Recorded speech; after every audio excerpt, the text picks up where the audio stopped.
In the near future, environmental destruction has triggered a new ice age that now dominates the planet. Humanity is forced to live underground in a handful of surviving outposts. An alarm blares, followed by panicked screams. Two terrified people sprint through a corridor, something deadly chasing close behind. They reach a door, but it's locked. Meanwhile, in another outpost, Sam is outside repairing satellite antennas when he sees a group of men. A sick man begs for one more day to recover, but Mason declares, "Not today," and prepares to execute him. Sam steps in, reminding Mason that every sick person has the right to either walk out or be shot. Mason ignores him and shoots the man anyway, insisting it's necessary for survival. Back inside, it's clear that this small group of survivors lives in extreme confinement with limited supplies. Even the common cold terrifies them. The last flu outbreak claimed 20 lives in under a week. That's when their leader, Briggs, established a new rule. Anyone who gets sick is quarantined. If they don't recover, they must choose a bullet or a long walk in the snow. The outpost residents work hard to support each other and continue growing crops from seeds. But their numbers have drastically decreased, and food becomes scarcer every year. Rumors of a warm paradise circulate, but Sam doesn't believe them. Sam visits Briggs to report that Mason broke the rules. Briggs isn't pleased, but there's something more urgent. They head to the communications room where Cooper informs them that a repeating SOS signal has been received from Colony 5, yet no one responds to their calls. Briggs schedules an emergency meeting in 30 minutes. While Briggs prepares, Sam checks in with Victor, who manages the animals. Unfortunately, the news is grim. The latest litter of rabbits was stillborn, and of the 12 remaining, only one is female, and none of the others will mate with her. Briggs then confronts Mason to reprimand him, but Mason stands by his actions, warning that the sick who walk out may return and steal their food. Later, Sam meets with his girlfriend Kai, who brings food pellets for the rabbits.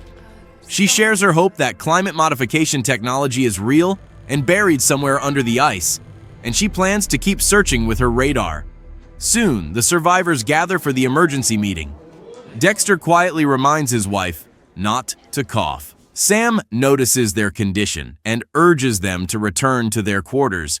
Briggs enters, "All right, listen up," and informs the group about the situation with Colony 5. He announces he'll lead a team to investigate. Mason protests, "We've got nothing to spare," arguing that they shouldn't waste people or resources during such hard times, but his objections are dismissed.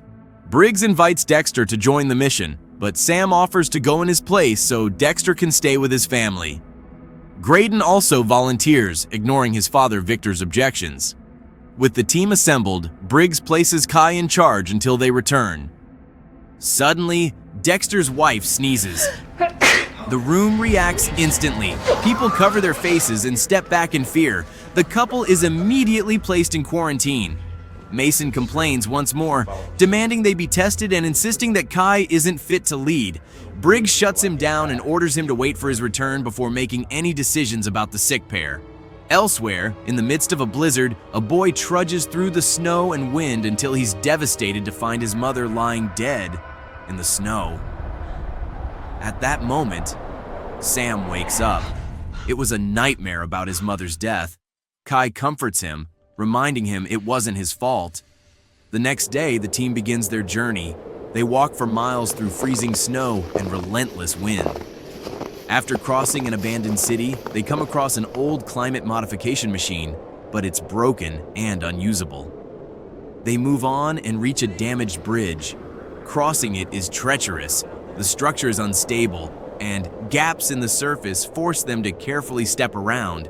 At one point, a piece of the bridge crumbles under Briggs's feet, but he manages to pull back just in time. On the other side, they discover a car with a dead man beside it, a gun in his hand.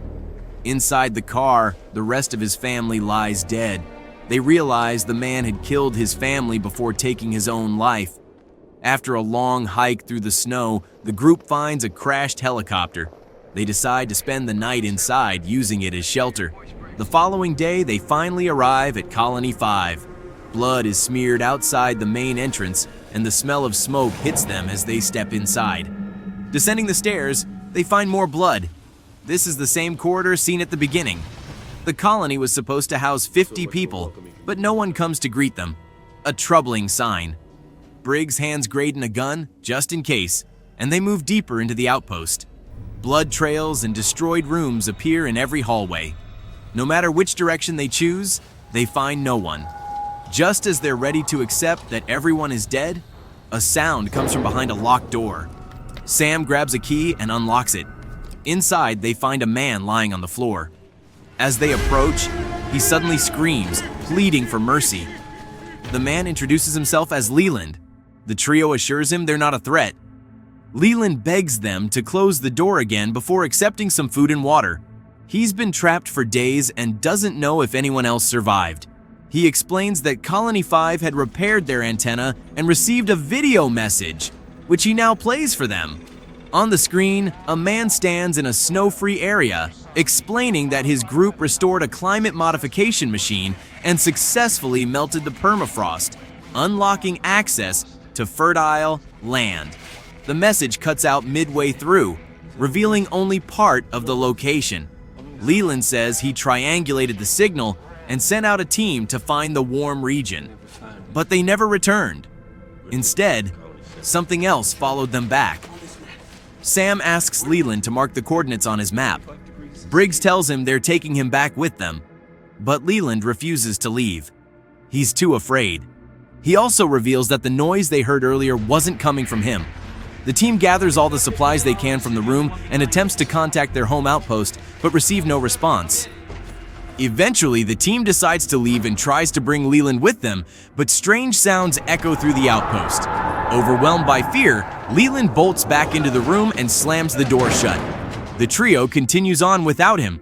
The deeper they go into the facility, the louder the distant screams and eerie noises become. Soon they see flickering torchlight and move toward it, only to witness a horrifying sight. Surrounded by the corpses of colonists, a man is mutilating a body while others feast on human flesh. Suddenly, the butcher notices them and prepares to attack, but Sam reacts first and shoots him. The gunshot wakes more cannibals, who rise from the pile of bodies. Their leader lets out a scream as they charge down the hallway after the group. Sam shoots the leader in the ear and manages to kill another, but there are too many. Briggs throws a stick of dynamite to slow them down. In the chaos, Graydon becomes separated, just in time to be swarmed and attacked by cannibals. Briggs and Sam return, fighting off the attackers and killing them one by one. When the battle is over, they check on Graydon, but it's too late. He's already dead. Briggs and Sam have to keep moving. As they climb a staircase, Sam shoots another cannibal but runs out of ammo. Briggs quickly destroys the staircase behind them to prevent pursuit. Unfortunately, one of the cannibals has already made it up. Briggs engages in hand-to-hand combat, and after a struggle, manages to shoot him. More cannibals soon arrive and see what Briggs has done. The leader roars in rage as Briggs and Sam retreat. Briggs throws another stick of dynamite at the entrance, collapsing the tower and sealing off the colony. They walk through the snow again and eventually return to the crashed helicopter. With the temperature plummeting, Briggs decides they'll spend the night there. Inside, they talk about what they saw. Briggs reflects grimly, saying that people are capable of terrible things when survival is on the line. He shares a memory from his army days. During a relief mission, 20,000 people had gathered in a stadium.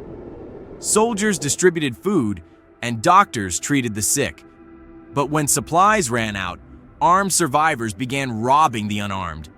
Eventually, the authorities had to decide who would live and who would die. Mason was in Briggs's unit back then, and the two of them left the shelter in search of a place where that kind of horror would never happen again. By morning, they discover that the cannibals have been tracking their footsteps and are closing in fast.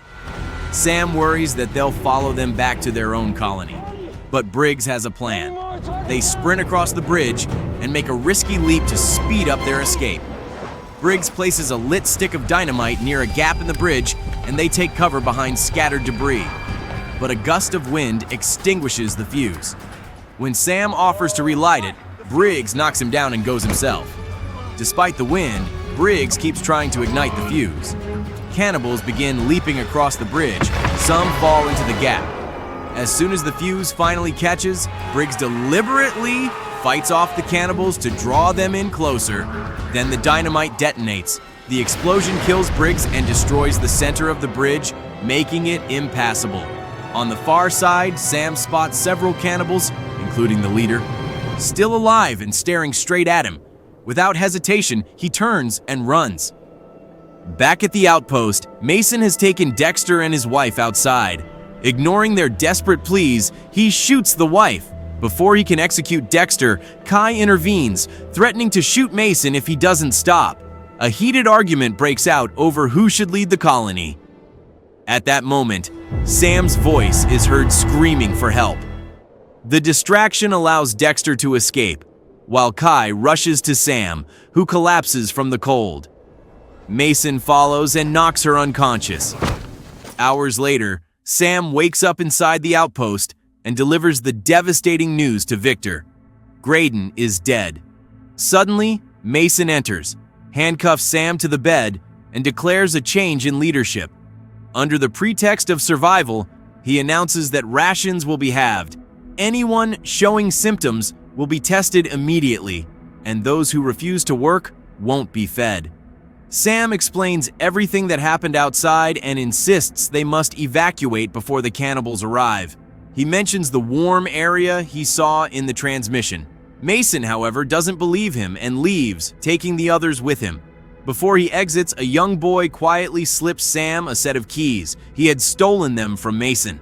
Outside, Mason and Victor stand watch, but see no threat. Victor points out that Sam isn't the kind of person who lies and insists they should be prepared for an attack. They attempt to check the security monitors but are interrupted by another colonist who reports that Sam has escaped. Meanwhile, Sam searches the outpost for Kai and finds her tied up in a room.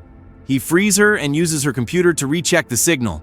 At first, nothing appears, but after scanning the radar, a warm region is finally detected, confirming the existence of an ice-free area.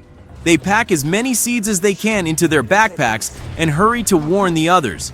Before they can, Mason and his men intercept them, reminding Sam who's in control.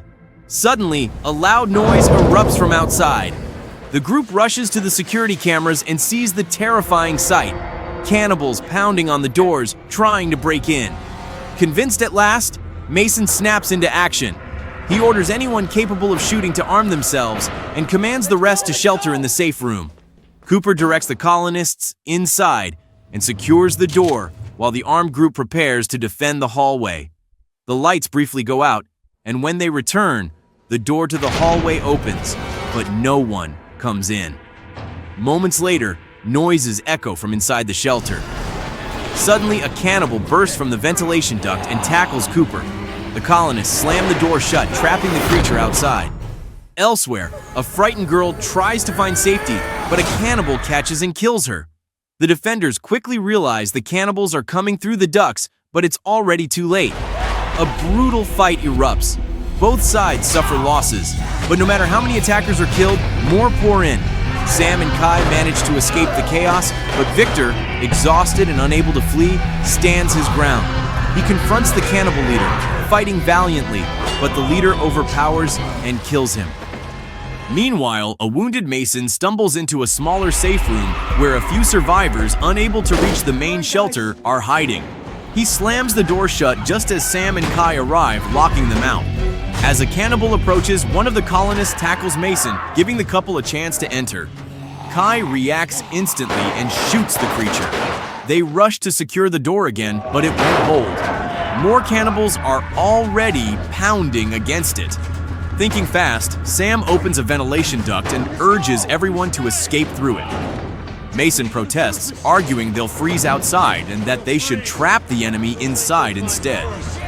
The others ignore him and begin crawling out. Before following, Sam hands Mason a weapon. Moments later, the cannibals break through the door and charge at Mason. He fires at a gas tank, triggering a massive explosion that kills all of them. except the leader, who slips into the duct just in time. Soon, the leader catches up to Sam.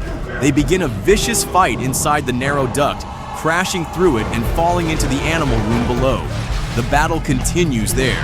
Sam fires whatever weapons or tools he can grab, but the cannibal easily overpowers him and beats him mercilessly. After being thrown to the ground and dragged across the floor, Sam manages to reach a fallen knife. He stabs the cannibal in the leg, and the tide turns.